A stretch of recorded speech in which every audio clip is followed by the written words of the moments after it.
Welcome back to Another World Audiobooks. Today's chapter, things get grim. Oh boy, what's gonna happen? I guess you'll have to listen to find out. It's generally how it works, unless you want to read ahead, but I guess you're kind of more of an audiobook person, aren't you? That's why you're probably listening to the podcast. Anyway, I want to say thank you for doing that, for listening to the podcast, and I want to say a huge thank you to our amazing patrons, to Mike, Corky, Etiosa, and Renee. Thank you guys for being patrons of the show. If you want to join in the party, go to anotherworldaudiobooks.com and click on support the show. You can become a patron, get some awesome merch, or you can buy full audiobooks. I think I mentioned the Sherlock collection, 5 full audiobooks, basically for like the price of one. So yeah, go check that out on anotherworldaudiobooks.com. But now, let's get into it. Without further ado, I give you the next chapter of The Return of Tarzan.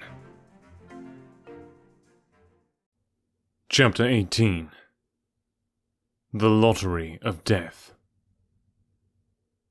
Jane Porter had been the first of those in the lifeboat to awaken the morning after the wreck of the Lady Alice.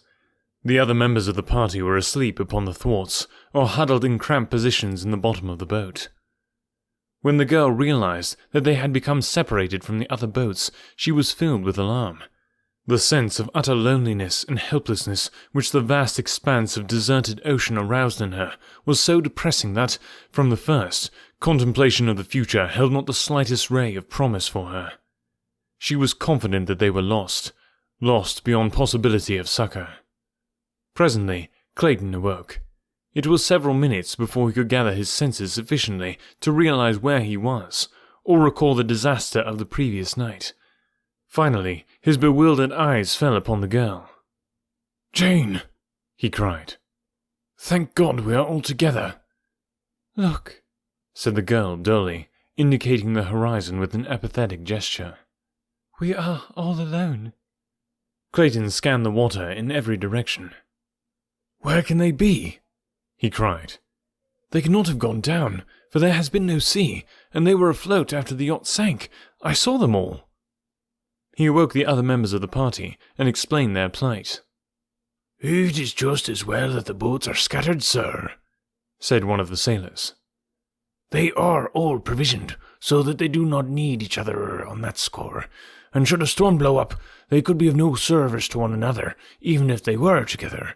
But scattered about the ocean, there is a much better chance that one at least will be picked up, and then a search will be at once started for the others.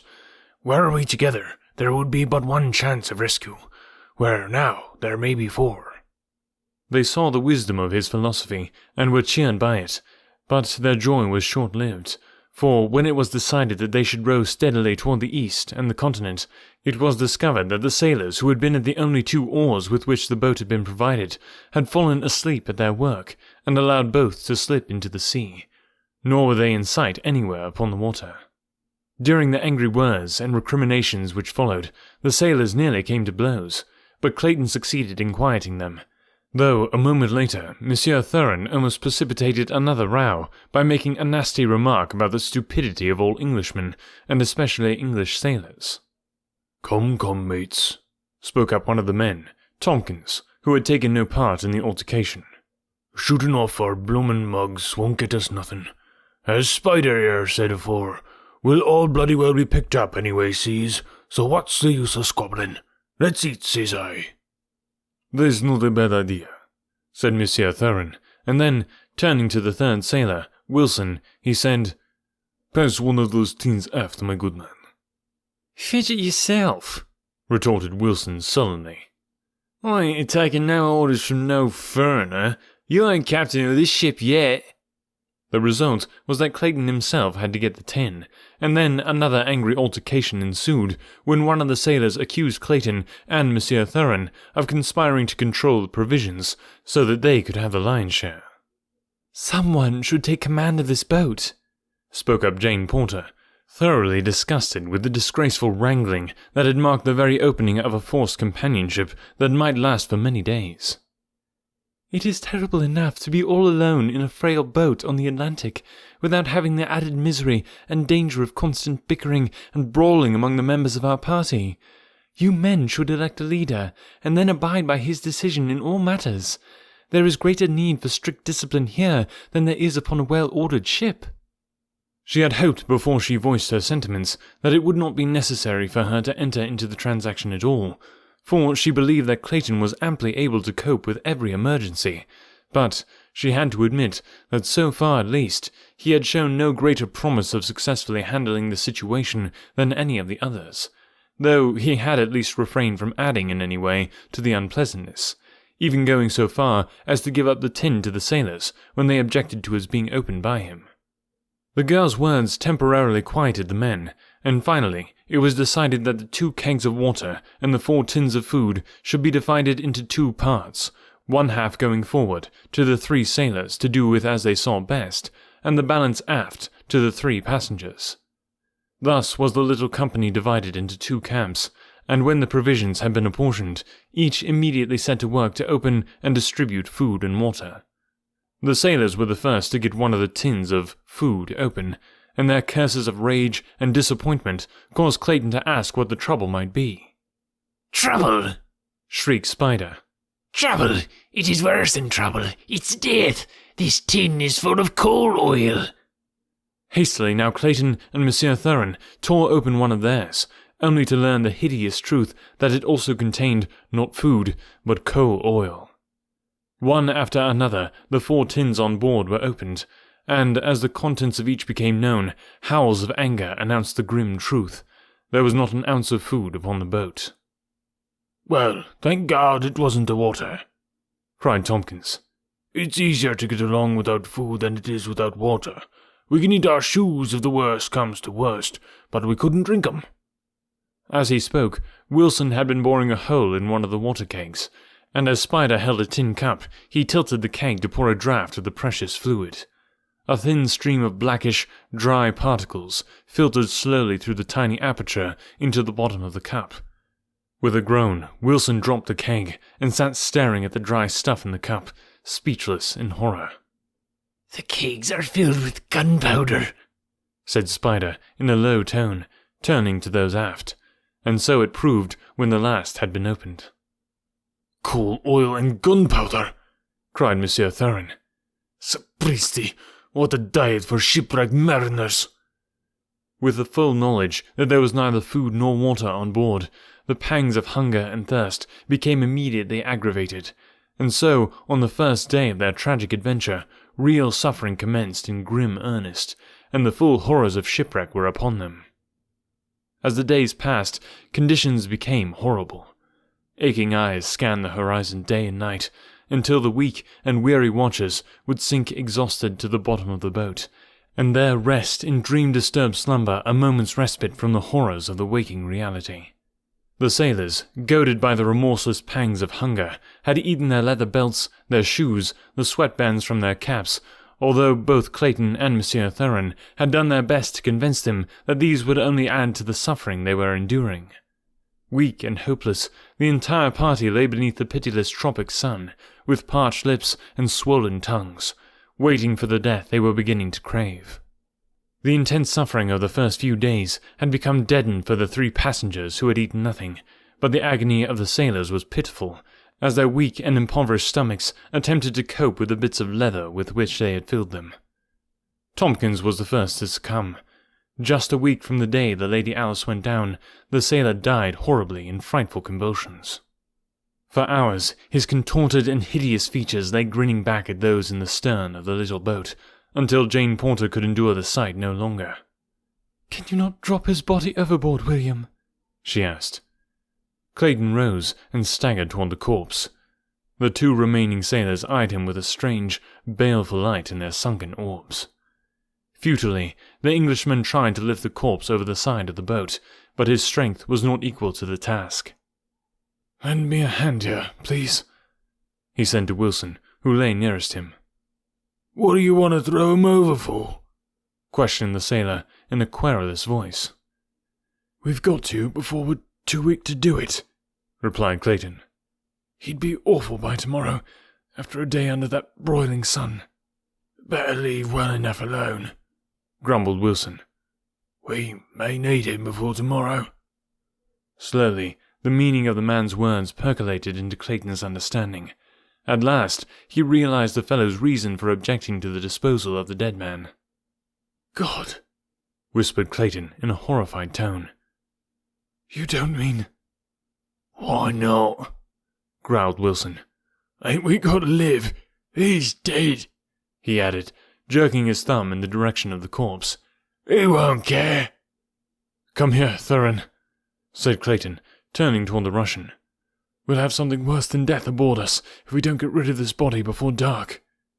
Wilson staggered up menacingly to prevent the contemplated act, but when his comrade Spider took sides with Clayton and Monsieur Thurin, he gave up and sat eyeing the corpse hungrily as the three men, by combining their efforts, succeeded in rolling it overboard. All the balance of the day, Wilson sat glaring at Clayton, in his eyes the gleam of insanity. Toward evening, as the sun was sinking into the sea, he commenced to chuckle and mumble to himself, but his eyes never left Clayton. After it became quite dark, Clayton could still feel those terrible eyes upon him. He dared not sleep, and yet so exhausted was he that it was a constant fight to retain consciousness. After what seemed an eternity of suffering, his head dropped down upon a thwart, and he slept. How long he was unconscious he did not know. He was awakened by a shuffling noise quite close to him. The moon had risen, and as he opened his startled eyes, he saw Wilson creeping stealthily toward him, his mouth open and his swollen tongue hanging out. The slight noise had awakened Jane Porter at the same time, and as she saw the hideous tableau, she gave a shrill cry of alarm, and at the same instant the sailor lurched forward and fell upon Clayton. Like a wild beast, his teeth sought the throat of his intended prey, but Clayton, weak though he was, still found sufficient strength to hold the manic's mouth from him. At Jane Porter's scream, Monsieur Thurin and Spider awoke. On seeing the cause of her alarm, both men crawled to Clayton's rescue, and between the three of them were able to subdue Wilson and hurl him to the bottom of the boat. For a few minutes he lay there, chattering and laughing, and then, with an awful scream, and before any of his companions could prevent, he staggered to his feet and leaped overboard. The reaction from the terrific strain of excitement left the weak survivors trembling and prostrated. Spider broke down and wept. Jane Porter prayed. Clayton swore softly to himself. Monsieur Thurin sat with his head in his hands, thinking. The result of his cognition developed the following morning in a proposition he made to Spider and Clayton. Gentlemen, said Monsieur Thurin, you see the fate that awaits all of us unless we are picked up within a day or two. That there is little hope of that is evidenced by the fact that during all the days we have drifted, we have seen no sail, nor the faintest smudge of smoke upon the horizon. There might be a chance if we had food, but without food there is none. There remains for us, then, but one of two alternatives, and we must choose at once. Either we must all die together within a few days, or one must be sacrificed that the others may live. Do you quite clearly grasp my meaning? Jane Porter, who had overheard, was horrified.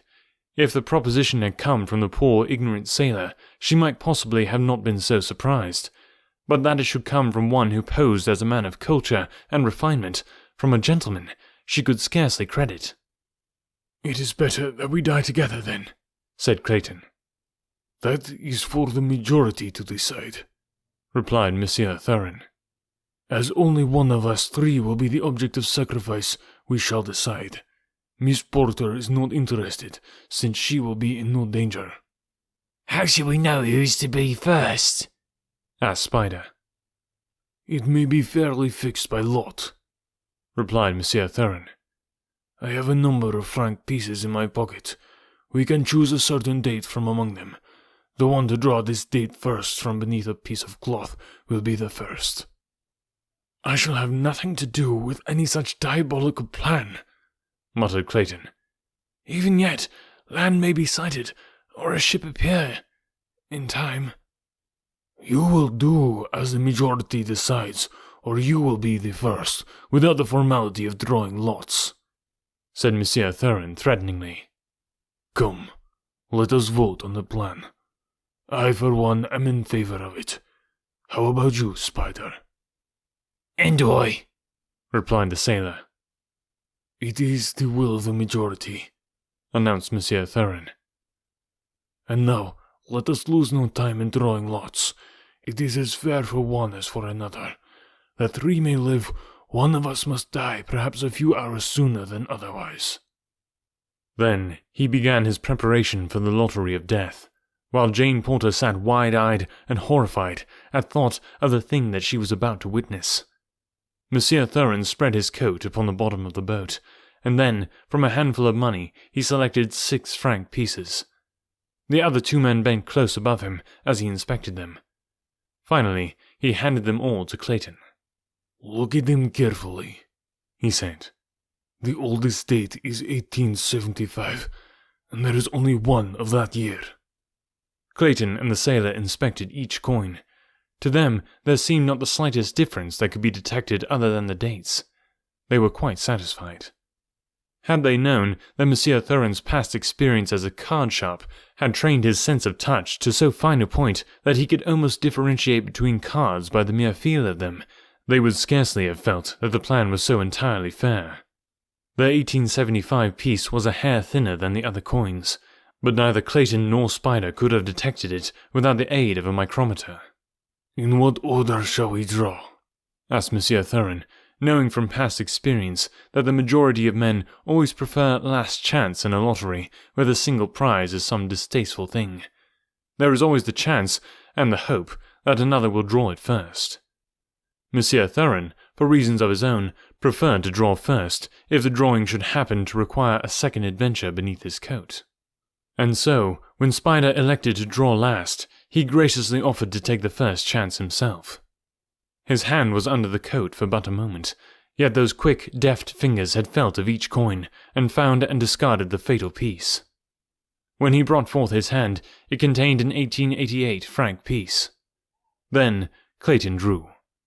Jane Porter leaned forward, with a tense and horrified expression on her face, as the hand of the man she was to marry groped about beneath the coat.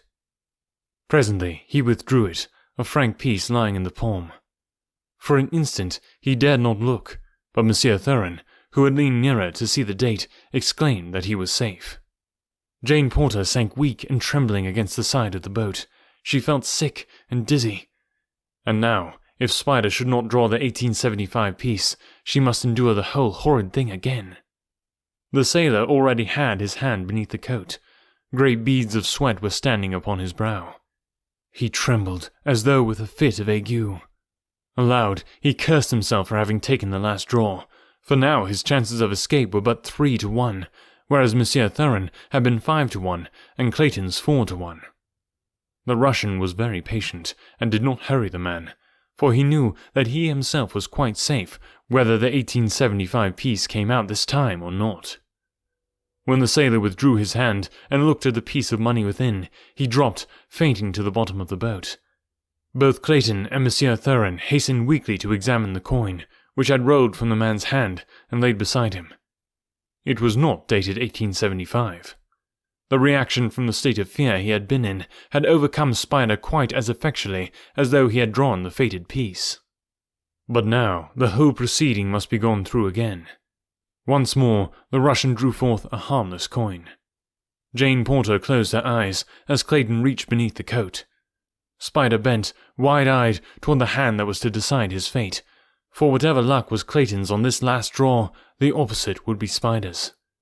Then William Cecil Clayton, Lord Greystoke, removed his hand from beneath the coat, and with the coin tight pressed within his palm, where none might see it, he looked at Jane Porter. He did not dare open his hand. "Quick!" hissed Spider. "My God, let's see it!" Clayton opened his fingers. Spider was the first to see the date, and ere any knew what his intention was, he raised himself to his feet and lunged over the side of the boat, to disappear forever into the green depths beneath. The coin had not been the 1875 piece. The strain had exhausted those who remained to such an extent that they lay half unconscious for the balance of the day, nor was the subject referred to again for several days. Horrible days of increasing weakness and hopelessness. At length, Monsieur Thurin crawled to where Clayton lay. "We must draw once more before we are too weak even to eat," he whispered. Clayton was in such a state that he scarcely was master of his own will. Jane Porter had not spoken for 3 days. He knew that she was dying. Horrible as the thought was, he hoped that the sacrifice of either Thurin or himself might be the means of giving her renewed strength, and so he immediately agreed to the Russian's proposal. They drew under the same plan as before, but there could be but one result. Clayton drew the 1875 piece. When shall it be? He asked Thurin. The Russian had already drawn a pocket knife from his trousers and was weakly attempting to open it. Now, he muttered, and his greedy eyes gloated upon the Englishman. Can't you wait until dark? Asked Clayton. Miss Porter must not see this thing done. We were to have been married, you know. A look of disappointment came over Monsieur Thurin's face. Very well, he replied hesitatingly. It will not be long until night. I have waited for many days. I can wait a few hours longer. Thank you, my friend, murmured Clayton. Now, I shall go to her side and remain with her until it is time. I would like to have an hour or two with her before I die. When Clayton reached the girl's side, she was unconscious. He knew that she was dying, and he was glad that she should not have to see or know the awful tragedy that was shortly to be enacted. He took her hand and raised it to his cracked and swollen lips. For a long time he lay caressing the emaciated, claw-like thing that had once been the beautiful, shapely white hand of the young Baltimore belle. It was quite dark before he knew it, but he was recalled to himself by a voice out of the night. It was the Russian, calling him to his doom. I am coming, Monsieur Thurin, he hastened to reply. Thrice he attempted to turn himself upon his hands and knees, that he might crawl back to his death, but in the few hours he had lain there, he had become too weak to return to Thurin's side. You will have to come to me, monsieur, he called weakly. I have not sufficient strength to gain my hands and knees. Sapristi, muttered Monsieur Thurin. You are attempting to cheat me out of my winnings. Clayton heard the man shuffling about in the bottom of the boat. Finally, there was a despairing groan. I cannot crawl, he heard the Russian wail. It is too late. You have tricked me, you dirty English dog. I have not tricked you, monsieur, replied Clayton. I have done my best to rise, but I shall try again, and if you will try, possibly each of us can crawl halfway, and then you can have your winnings. Again, Clayton exerted his remaining strength to the utmost, and he heard Thurin apparently doing the same. Nearly an hour later, the Englishman succeeded in raising himself to his hands and knees, but at the first forward movement he pitched upon his face. A moment later, he heard an exclamation of relief from Monsieur Thurin. I am coming, whispered the Russian. Again, Clayton essayed to stagger on to meet his fate, but once more he pitched headlong to the boat's bottom, nor, try as he would, could he again rise. His last effort caused him to roll over on his back, and there he lay, looking up at the stars, while behind him, coming ever nearer and nearer, he could hear the laborious shuffling and the strenuous breathing of the Russian. It seemed that he must have lain thus an hour, waiting for the thing to crawl out of the dark and end his misery. It was quite close now, but there were longer and longer pauses between its efforts to advance, and each forward movement seemed to the waiting Englishman to be almost imperceptible. Finally, he knew that Thurin was quite close beside him. He heard a cackling laugh, something touched his face, and he lost consciousness.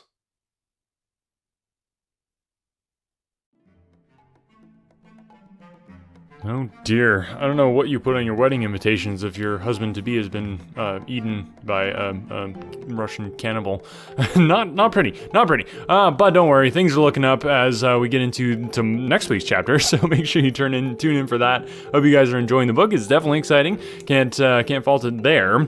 Yeah, I hope you guys are enjoying it. Like I said, if you want to suggest another audiobook that you'd like to hear, I would love to hear from you. Get in touch. All the links are in the show notes below, as always.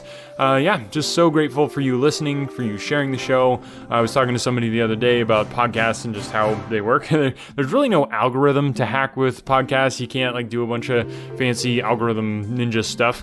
It pretty much just other podcast listeners finding the show is the best way to do that. And the best way for them to find the show is for you to tell them about it. So who do you know who would enjoy some free audiobooks in their life? I think that's pretty much most people. Most people that's one of the top New Year's resolutions every year. So everybody wants to always read more. So audiobooks are a wonderful way to do that. And we've gone through a lot of awesome classic audiobooks that I know you've got people that would love to read them in your life. So get in touch with them. Let them know about Another World Audiobooks. Just share it on social media. That is so quick and easy. If you want to do that, it would help so much. So thank you guys so much for listening and sharing the show, and we'll catch you next week.